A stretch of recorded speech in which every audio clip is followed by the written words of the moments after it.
Halo semuanya, selamat wayah kia ya dimanapun kalian berada. Kembali lagi bersama Mamang dan di video kali ini kita bakal lanjutin manhwa Tarian Pedang Kematian. Kita masuk di part 42.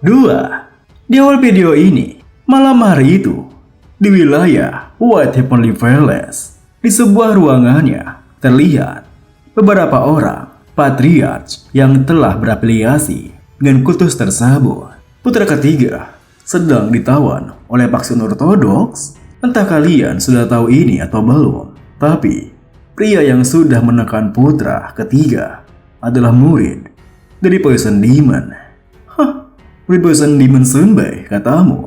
Master dan murid, mereka selalu saja frontal setiap kali mereka muncul. Namun, perbincangan mereka terhenti ketika pintu ruangnya terbuka, memunculkan seorang pria beserta dua pelayannya. Ketika itu juga, mereka semua tertuju pada pria tersebut, yang mana adalah Yu Cheonbei, wakil pemimpin kultus White Heavenly Demon. Namun hal itu malah membuat mereka semua merasa agak kesal, lalu berpikir, loh, Yu Cheonbei, padahal dia pemimpin kultus yang memanggil kami, tapi kenapa malah putranya yang menemui kami? Kemudian dikala mereka semua menatapnya, Yu Cheonbei dengan hormat menuturkan, Tuan Sunbei dan patriark sekalian, apa kalian semua baik-baik saja? Seorang patriark dari mereka membalas, putra tertua, kenapa kau di sini? Apa kau yang akan memimpin pertemuan ini? Yu Cheonbei menimpali, tentu saja tidak. Aku datang kemari karena punya permintaan pribadi. Mendengar hal itu, seorang pria tua patriark di sana membalas, aku akan pergi kalau pemimpin kultus tidak datang. Dia seenaknya memanggil orang sibuk seperti ini. Ini sudah keterlaluan. Meskipun perkataannya lumayan menyium hatinya, Yu Cheonbei melanjutkan, aku sedang bersiapkan sesuatu. Layan, bukalah kotak yang kalian bawa di meja sana. Jumlahnya sekitar 1 jutanya. Pemimpin kultus agung menentangnya sampai akhir. Jadi aku yang datang kemari.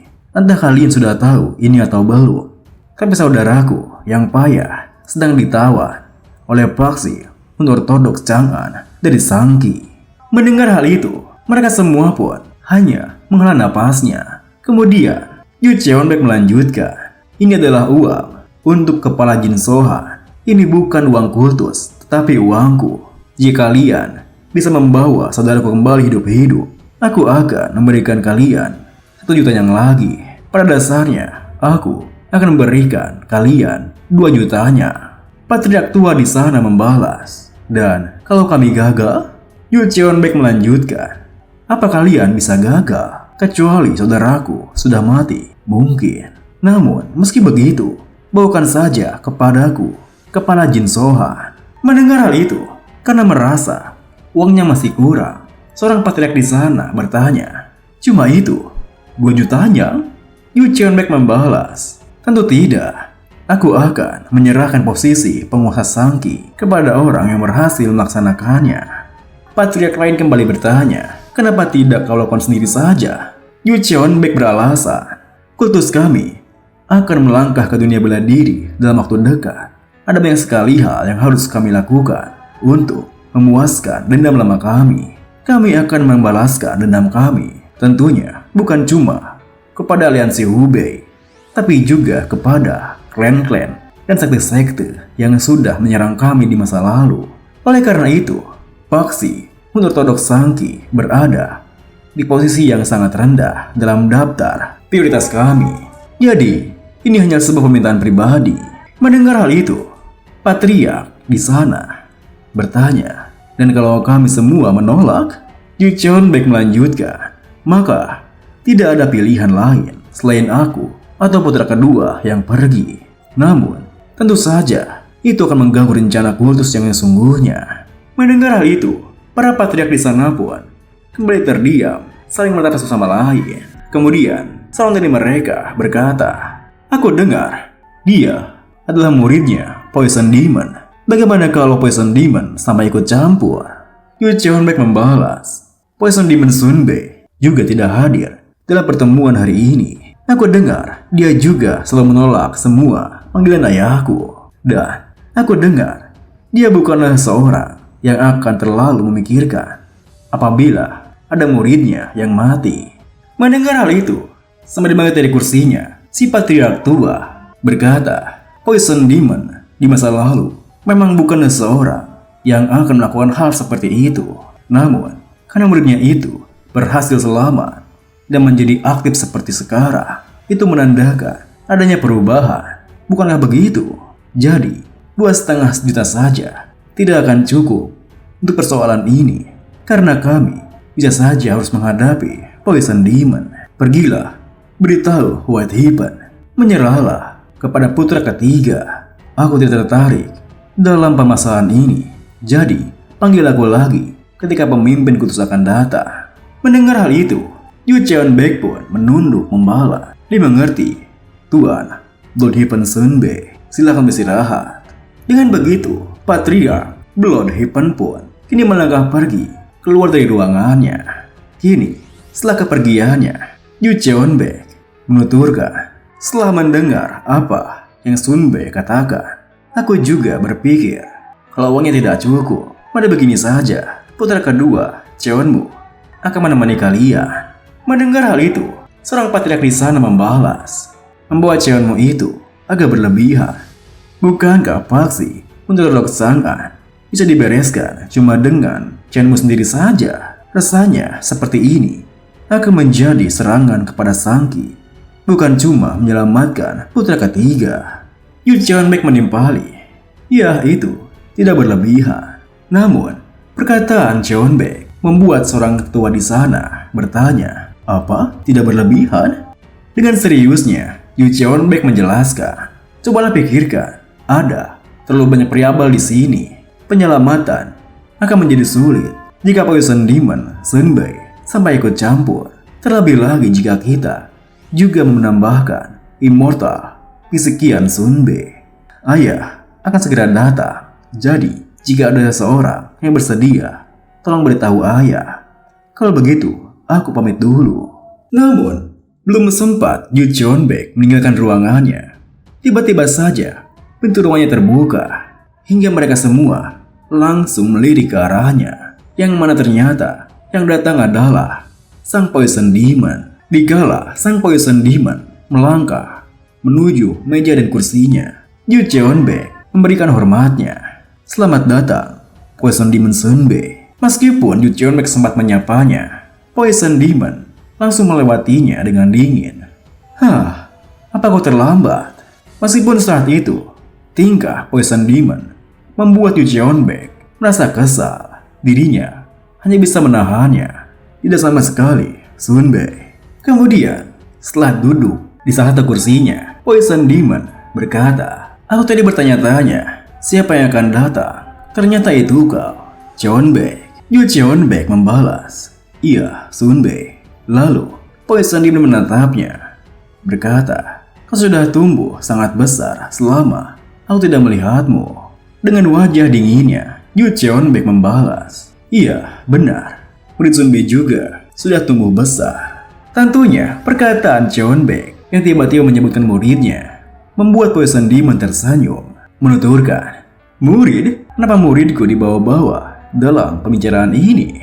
Dan kenapa wajah semua orang di sini masam begitu? Apa aku akan datang kemari untuk bertarung tanpa adanya Immortal Pisikian? Aku datang sendirian. Jadi, tenang saja. Sekarang, apa yang sedang kalian semua bicarakan? Tentunya, mereka semua langsung menjawabnya dan hanya terdiam menatap ke arah Poison Demon. Lalu, saat kemudian, setelah keningan itu, Yu Cheonbaek menuturkan, kami sedang membicarakan tentang murid Sunbei. Mendengar hal itu, Poison Demon pun langsung meliriknya bertanya, ada apa dengan muridku? Yu Cheonbaek menimpali, murid Sunbei tampaknya telah menahan adik bungsuku. Dengan senyuman di wajahnya, Poison Demon berkata, ah, benarkah? Kenapa adik bungsumu bisa sampai ditahan oleh muridku? Dengan mata tajamnya, Yu Cheonbaek berkata, apa aku perlu menjelaskannya? Tentunya Poison Demon pun dengan serius menekankan, kau harus menjelaskannya dengan rinci. Aku baru bisa melakukan apa yang aku mampu setelah kau memberikan penjelasan. Bukankah begitu? Melihat sikapnya, Yu Cheonbaek pun menghela napasnya menuturkan, dalam kemewahannya, ketika sedang mencoba melakukan sesuatu di Sangki, dia ditangkap oleh Jin Sohan. Mendengar alasannya, Poison Demon pun terkekeh membalas, kau mau aku meminta untuk melepaskannya, tapi aku tidak tahu apa dia mau mendengarkanku atau tidak, karena dia sangat keras kepala. Melihat tingkahnya, Yu Cheonbaek pun yang begitu kesal hanya bisa menahannya dengan mengeratkan kepalan tangannya di belakang punggungnya. Lalu ia berkata saat ayah tiba, tolong ingat posisi Anda dan beritahu beliau bagaimana Anda akan mengurus murid Anda. Mendengar hal itu, Poison Demon pun tersenyum sinis membalas, hei Cheonbaek, pergilah, panggil ayahmu kemari. Aku datang kemari karena aku dengar ada rapat yang penting. Tapi bocah yang tidak punya pengalaman sama sekali ini, setelah bertambah sedikit umur saja, malah bercakap lancang di rapat kepala ini. Apa kalian semua di sini dari tadi cuma mendengarkan? Meskipun saat itu Poison Demon menyinggung mereka semua, keempat patriark di sana hanya terdiam menatap ke arahnya. Yu Cheonbaek pun yang kini sangat kesal berpikir, Poison Demon, kamu hanya saja memandangku sebagai anak kecil. Lalu Poison Demon bertanya, ada apa dengan uang itu? Seorang patriark di sana membalas, dia meminta bantuan untuk menyelamatkan sang putra ketiga. Mendengar hal itu, Poison Demon pun tersenyum menuturkan, jadi si putra sulung ini memerintahkan pada 8 Heavenly Patriarchs. Begitukah? Yu Cheonbaek yang merasa tersinggung pun membalas, aku bilang itu bukanlah perintah, tapi permintaan. Poison Demon menimpali, permintaan? Cheonbaek, jika anak buahmu memberikanmu uang sebanyak ini dan memintamu untuk membunuhku, bagaimana kau akan menanggapinya? Tentunya Yu Cheonbaek pun hanya terdiam tak menjawabnya. Lalu Poison Demon melanjutkan, mungkin karena akhir-akhir ini yang kau lakukan cuma seni bela diri saja. Kepekaanmu terhadap dunia jadi kurang. Berhenti ikut campur terus dan panggil saja ayahmu kemari. Namun sebelum Yu Cheonbaek membalasnya, tiba-tiba saja terdengar sebuah suara yang begitu berat memasuki ruangan tersebut. Poison Demon, tolong berhenti sekarang. Seketika itu juga mereka semua menatap ke arah pintu, di mana terlihat ketua kultus mereka, Yu Yanggyo, yang telah datang di sana.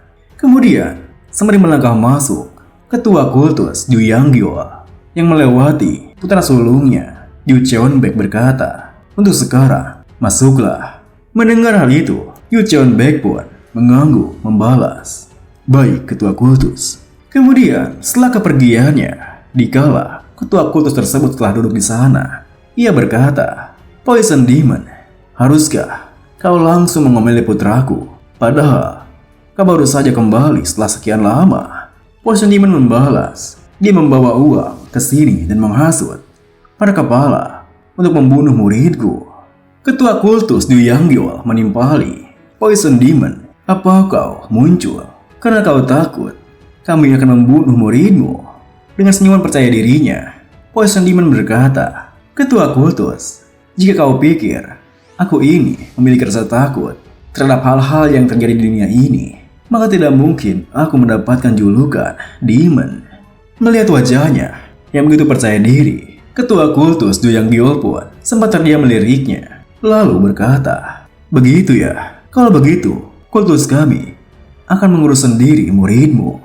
Aku awalnya tidak setuju dengan pendapatnya wakil ketua kultus, tapi setelah melihat dirimu, aku jadi berubah pikiran. Tentunya perkataannya membuat para patriark di sana sempat terkejut bersamaan, bahkan berpikir sang ketua kultus juga telah menyatakan akan membunuh muridnya Poison Demon.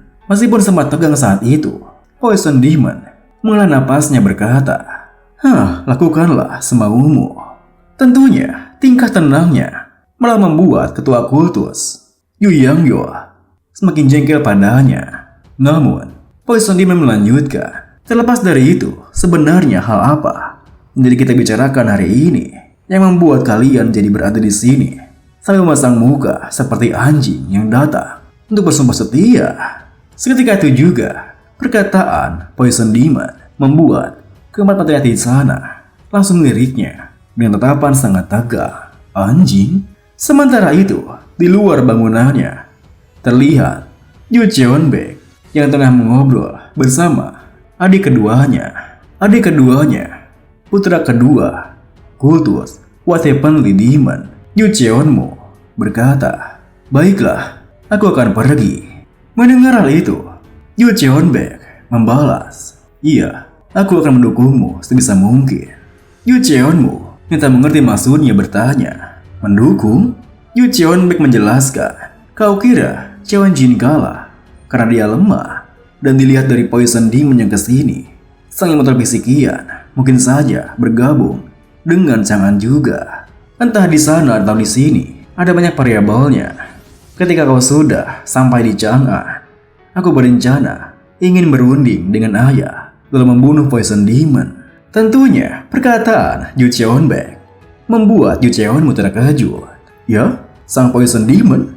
Yu Cheonbaek melanjutkan, "Ayah pasti juga tidak akan menentang hal itu. Aku tak tahu kenapa dia bisa datang tanpa merasa takut, tapi ini waktunya dia membayar keangkuhan dirinya." Yu Cheonmu yang masih merasa hal itu masih belum mungkin berkata, "Dia kan Poison Demon yang selalu dihindari semua kepala. Bukankah beberapa dari mereka pasti ada yang menentang dia?" Yu Cheonbaek menekankan, "Lihat saja bagaimana tidak ada yang turun tangan untuk membantu saat Cheon Jin ditangkap. Mereka semua itu tipe orang yang berpikir bahwa siapapun yang mati bukan masalah asalkan bukan diri mereka." Mendengar hal itu, Yu Cheonmu yang mulai merasa emosi pun berkata, "Jadi, begitu rupanya." Sementara itu, di perbatasan sekte Monhua, di sebuah gua pertaubatan, terlihat seorang pria yang tengah bersantai di waktu pertaubatannya.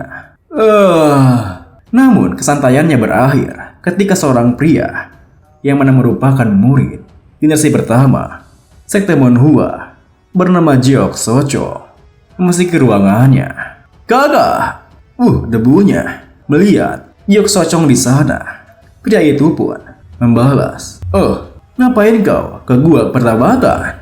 Tunggu, apa aku akhirnya dikucilkan?" Dengan dinginnya, Jeok Sochong melemparkan sebuah pakaian sembari berkata, "Dikucilkan dasmu, itu tak akan pernah terjadi, dan ganti bajumu dengan ini."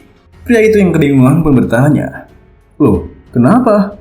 Jeok Sochong menjelaskan, ada kabar bahwa kultus What Heavenly Demon akan menyerang Chang'an.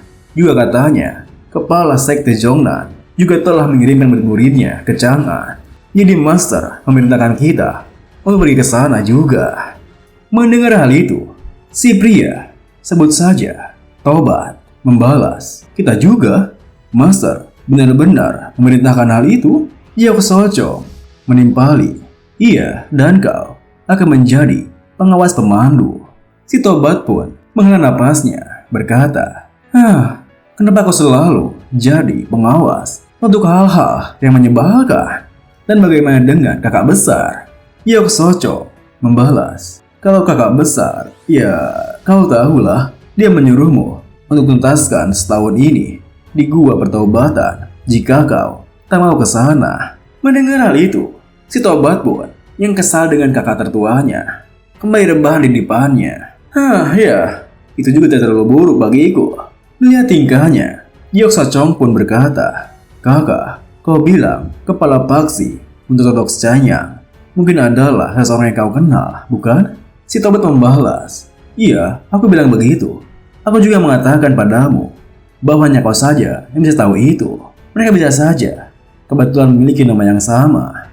Jeok Sochong menimpali, "Kudengar alasan putus Wati Penlidiman menyerang Jangan adalah karena pria itu. Seketika itu juga, si Tobat bangkit dari rebahannya karena tak menduga kenal itu. Benarkah? Giok Socong melanjutkan. Iya, kau cari tahu saja sendiri. Kan juga pas dengan perintahnya Master. Itu sebabnya aku menyuruhmu untuk sana membantu. Mendengar hal itu, si Tobat pun tersenyum membalas. Baiklah kalau begitu, aku akan pergi. Giok Socong menimpali. Semua orang sudah bersiaga. Jadi, kita hanya perlu kakak untuk terjun ke sana. Sembari meregangkan tubuhnya, si Tobat berkata, baiklah, aku tidak terlihat seperti manusia sekarang. Jadi, aku akan ke sana setelah mandi dan mencukur wajahku di sungai. Kau kesana duluan saja. Dengan begitu, Socong pun ini meninggalkan si Tobat di sana. Baik kakak. Dan video ini pun diakhiri dengan setelah kepergian Socong, si Tobat pun melirik ke arah sinar matahari. Lalu ia bergumam, jadi kau masih hidup ya? Terima kasih buat teman-teman semua yang udah nonton. Mohon maaf jika ada salah-salah kata atau pengucapan Mamang yang kurang jelas. Sampai jumpa di video berikutnya.